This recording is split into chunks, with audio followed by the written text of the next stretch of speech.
What's up, guys? I went ahead and grabbed this MSI 5700 XT Mech Overclock Edition card, 7nm card from AMD. I'm going to go ahead and do a video comparing this with some NVIDIA hardware and trying some games that are more friendly to AMD. Like I've been playing Assassin's Creed Odyssey, and it's optimized for AMD. Far Cry 5, sorry, is like AMD optimized, and I kind of want to see how AMD's implementation of HDR works versus NVIDIA's, and then I'm going to do maybe like some benchmarks or something and compare this on the same system. Like, so I'm going to take my main system that's got the 2080 Ti's in it. I've been running just one of those lately anyway, so what I'm going to do is I'm going to run, do like some game benchmarks with the 2080 Ti, and then maybe what I'll do is I'll throw in my 2060 Super, maybe. That's an option. And then, but then try this. The ultra-wide monitor I have from LG is a FreeSync 2 monitor, and there's a feature in Assassin's Creed Odyssey that is, FreeSync 2 HDR, which of course I haven't been able to enable that on my 2080 Ti, even though 2080 Ti can use FreeSync monitors and run, G-Sync compatibility mode. It doesn't work with FreeSync 2 HDR as a setting, so I'm not really sure how that works, or if it will look better, look worse. I know that in the past, my experience with AMD cards has been better image quality than the NVIDIA card, at least out of the box. Now, supposedly you can play around with the settings with an NVIDIA card in the control panel and get it to look as good, but I've played around with mine, and I haven't really noticed, like I said, a real noticeable improvement, so I don't know. I want to, like I say, play around with one of these, though. I've been wanting one for a while since they came out, but I didn't want to get the reference editions with the crappy blower fans because everybody said that they were overheating really badly. I don't know how much better this will be in that regard, but the reviews I've read on this card and then similar cards, the temperatures were much better. And it's, I didn't really see any specific numbers, but that the temps on this were a lot better than the, like I said, the blower style fan, the first generation ones that they had launched. So give me a second here, I'm going to open up this box and let's have a look at the card and what comes with it. And then, like I say, I'll probably run a few game benchmarks and maybe like a 3D Mark benchmark of like the 2080 Ti versus this. And maybe I'll throw my 2060 Super in there too, but that would require taking it out of my other system. I don't know if I want to screw with that or not, so we'll see. But at least we'll do, I know it's not a fair comparison, 2080 Ti versus 5700 XT, but I'm kind of curious like how close the two will be depending on the game and what it's what company the game is optimized for. And like I say, we can do maybe like a side-by-side comparison of image quality. I don't know how well we'll be able to tell, but it'd be kind of interesting to see like what Assassin's Creed Odyssey looks like on the 2080 Ti versus this. And like I said, I want to try out the ultra-wide monitor I have with the HDR and FreeSync 2 option enabled. And like I said, I just want to see what HDR looks like with AMD anyway and see if it looks better. Because every game I've tried HDR on my NVIDIA cards has looked worse, in my opinion. It certainly doesn't look good. It doesn't look amazing. Not like HDR is supposed to blow your socks off, and in every game I've tried it on, it doesn't. So I don't know. But give me a second here. Let's open this box, look at this card. All right, they got this big mystery envelope in here. We'll find out what's in that in a minute. Thank you for choosing an MSI product. Please to register your card on the MSI website. Thank you. Okay, fair enough. This is pretty much, verbatim, it looks like I had a 1660 Ti Ventus model from MSI for a while that I bought off of Craigslist. I sold that to a coworker. One of her dad wanted to build a gaming / workstation PC, and so they bought that from me. But this card is basically the same physically looking, other than it says Radeon on it, which is like the only chief difference. And I think this uses more power. Something I will mention, which I haven't tested yet, obviously, because I have not had this card out and used it.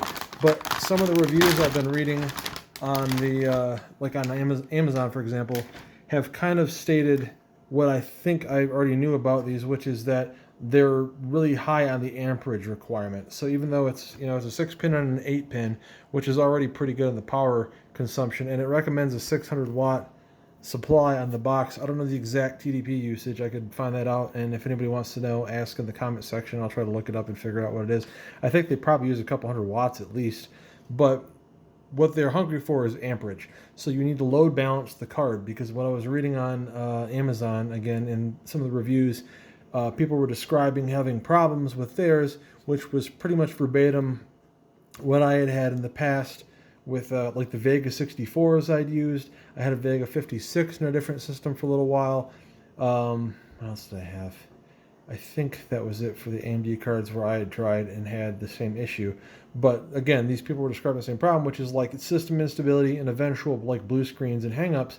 And the reason is they're taking and they're running one single power line from their supply with like an 8-pin and a 6-pin on the same line, and they're connecting it up and they think they're good to go.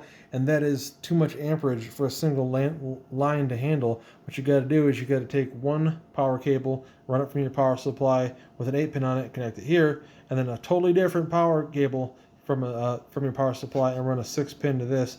That will split the amperage usage between the two cables and help maintain system stability. I don't know if that person was overclocking and if there was other issues like they had an insufficient power supply, but in my case, like with my Vega 64s, for example, I tried those on I had a 1300 watt gold certified EVGA Supernova, and they were fucking up. So, but as soon as I load balanced it, the problem went away. And like I say, I actually ended up getting a different supply, thinking the supply I had was the problem. It turned out it was just a load balancing issue. So if you do acquire one of these, if you're having blue screens, if you're having system instability, it's likely, at least possible, that you've got an amperage situation where you need to load balance your GPU. So bear that in mind. Let's see. This is going to be tricky to do with one hand here. What's in this here folder? I don't know if there, I think there was like something for the Xbox that you came with this. Like, I don't think there's any free games with it, but that's kind of, I don't know, whatever. Case stickers and stuff I don't really give a crap about, but whatever. They came with case stickers. It's got, this is just gaming, MSI's product line. They got different things in there to try to sell you on. And got a graphics quick user guide set up on how to install it. Probably mentions something about the drivers, hardware installation at least. I don't think there's anything else in there. Nope. Doesn't appear to be a whole lot. It comes with the card. I don't even see any cables or accessories or anything. Unless there's something under it. Let me pause this for a second and just see if there's anything under the foam. Nope, there was nothing underneath the foam. So there's no adapters, no cables, no free games that I can see with this. Maybe when I register it on their site, it might have something with it. I've had that happen before with my current motherboard, actually, when I registered on the site. I think that might be actually where I got Assassin's Creed Odyssey, was with my motherboard. It was ever with a monitor, I can't remember, but regardless, when I registered, that's when I found out that I got a free game of some kind. So I will register it and see if I get a free something.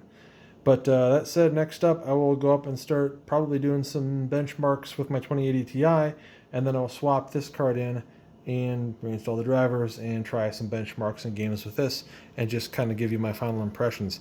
See you in a minute.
So I'm making this final part of the recording using AMD Relive, so I don't know how well it's going to pick this up, but I gotta say, like I'm doing this on my ultra wide LG.